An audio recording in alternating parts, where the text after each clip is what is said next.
UP triple SC ने लेखपाल की आंसर की जारी कर दी है, जो रिवाइज्ड आंसर की है, और ये 7 सितंबर को जारी की गई है। उससे पहले लेखपाल की जो आंसर की जारी की गई थी वो पेपर के जस्ट एक दिन बाद 1 अगस्त को जारी की गई थी। तब मैंने अपना स्कोर इस वजह से शेयर नहीं किया था क्योंकि मैं इसी रिवाइज्ड आंसर की का वेट कर रहा था कि शायद 1-2 नंबर घट भी सकते हैं या बढ़ भी सकते हैं। तो इसमें 3 प्रश्नों पर बदलाव किया गया है, टोटल 3 क्वेश्चन पर, जिसमें से 2 क्वेश्चन हिंदी के हैं और एक जो क्वेश्चन है वो हमारा जीएस का है। हिंदी का जो जीवन पति वाला है उसमें सही आंसर तो यमराज ही होना चाहिए था, लेकिन उस पर सबको फुल मार्क्स दिए गए हैं, तो टोटल कॉमन नंबर उस पर मिलेगा।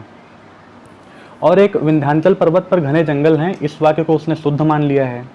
और तीसरा जो क्वेश्चन था वो जीएस का था, इसमें यूपी का सबसे लॉन्गेस्ट हाईवे NH2 है, नेशनल हाईवे 2 है, लेकिन इसको उन्होंने जो ऑप्शन में माना है रिवाइज्ड आंसर की में, वो माना है इनमें से कोई नहीं।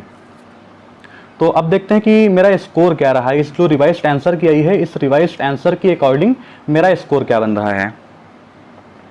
देखिए, अटेम्प्ट तो मैंने सारे क्वेश्चंस किए थे, 100 क्वेश्चंस मैंने अटेम्प्ट किए थे। उससे पहले मैंने अटेम्प्ट तो किए थे 96, लेकिन मेरे पास थोड़ा सा टाइम बच गया था 10-12 मिनट का, तो मैंने सोचा क्यों ना इस पे से थोड़ा सा दिमाग लगा करके उन क्वेश्चंस को, बचे हुए क्वेश्चंस को भी अटेम्प्ट कर लिया जाए। तो जो 4 क्वेश्चन थे उनको भी मैंने अटेम्प्ट कर लिया, लेकिन मेरी किस्मत यहीं पे खराब थी कि वो 4 के चारों क्वेश्चन गलत हो गए, तो 1 नंबर मेरा तो यूं ही चला गया। जो 4 क्वेश्चन मैंने अटेम्प्ट किए थे उसमें से 2 थे ग्रामीण परिवेश के और 2 थे जीएस के। तो जो हिंदी में मैंने अटेम्प्ट किया था वो था मेरा 25, और 25 में से करेक्ट कितने हुए थे, 24 करेक्ट हो गए थे। मैथ्स में भी मैंने 25 अटेम्प्ट किया, जिसमें से करेक्ट मेरे कितने हुए, 23। ये जो मैं आपको मार्क्स अपने बता रहा हूँ ये रिवाइज्ड आंसर की के मार्क्स हैं। जीएस में थोड़ा सा कम हो गया मार्क्स, 20 रह गए, और जो बाकी बचा जीपी का, ग्रामीण परिवेश जिसे बोलते हैं, उसमें मेरे मार्क्स 19 हैं। 19 बहुत ख़राब स्कोर नहीं कहा जाएगा क्योंकि ग्रामीण परिवेश का पेपर जो था वो थोड़ा सा टफ था, थोड़ा हार्ड था। तो इस तरीके से जो मैंने टोटल क्वेश्चंस अटेम्प्ट किए थे वो 100 थे, लेकिन जो मेरे टोटल करेक्ट क्वेश्चन थे वो 86 थे।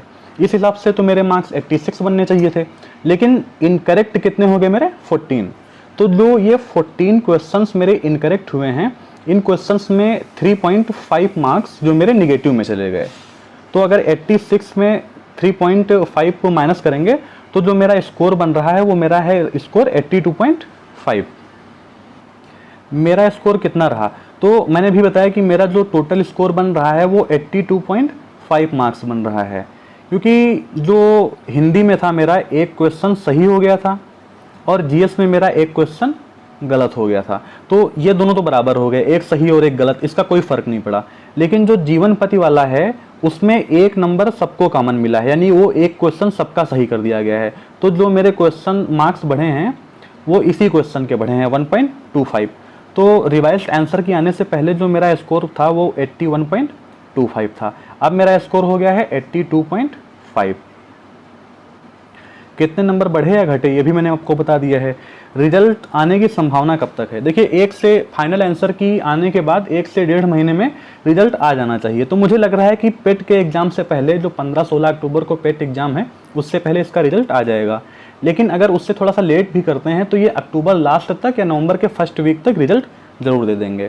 अब देखते हैं कट ऑफ पर इस फाइनल आंसर की का असर क्या होगा। देखिए, मुझे नहीं लगता है कि कुछ बहुत ज़्यादा इस पर असर पड़ने वाला है, क्योंकि जीवन पति है उसमें तो सबको कॉमन मार्क्स ही मिला है, तो उस पर कोई खास असर नहीं पड़ने वाला है उसकी वजह से।